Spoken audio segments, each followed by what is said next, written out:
Alright, how's it going, fellas? Welcome back to another trade recap today. I did take a trade today, but before all of that, we gotta check the news that we had today. So we had PPI come out at 6:30.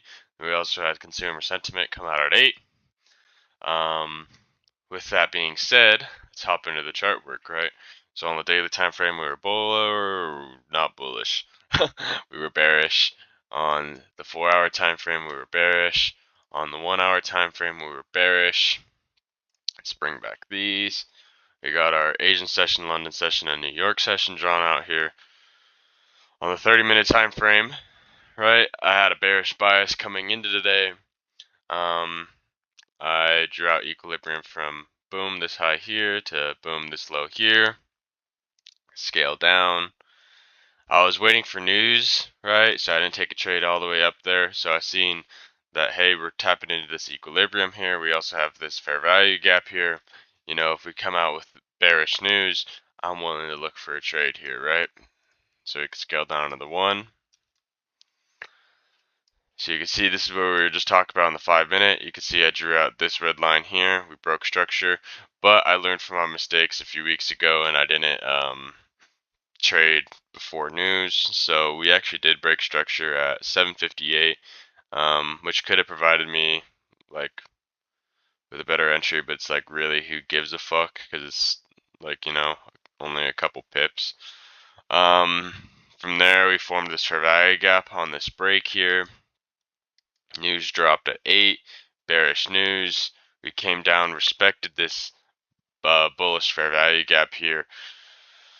But since I already drew out this and news came out bearish, high time frame was bearish, I really wasn't really worried about this 1-minute fair value gap here. All right. So we came in at 801, right? Price came in, tapped into this fair value gap, also back into equilibrium. And from here, I was just waiting to see if it was going to respect this fair value gap or not, right? It did. So once this candle closed, I entered, put my stop loss above these highs here. And then from there, I just targeted a few draws in liquidity. Boom, boom, boom. And then this high time frame draw on liquidity all the way down here, right? And you might be asking, well, what's this red line for? That was just, because, oops. Yeah, so you can see that we broke structure back to the upside here. So on the 1-minute, we were in a bullish trend here. So I just drew out this as, we're breaking structure at this point, or where we would have broke structure at. But yeah, man, overall good trading day today. Took a dub. Followed all my rules and whatnot, and I'm gonna get back to it. I'm ready for it, and then we could just look at the calendar for next week. So on Monday, we have Powell speaking again, so I'm not going to be trading Monday. But Tuesday, we only got core retail sales and retail sales. So I'll be trading on Tuesday. On Wednesday, we got CPI for GBP, but you know what? I don't trade GBP. So good to go on Wednesday. And on Thursday, we got unemployment claims. And Friday, you're good to go, fellas.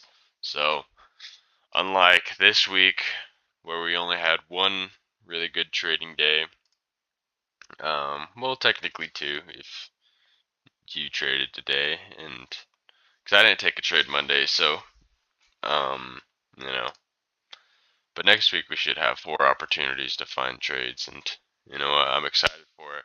I'm ready to, you know, get back after it after this whole week of not taking anything. I was fucking scratching my arms and my forehead like a fucking crackhead, waiting to get back on the charts. But that's all I have for you fellas today. If you guys enjoyed, drop a thumbs up, and I'll see you guys next week. Peace.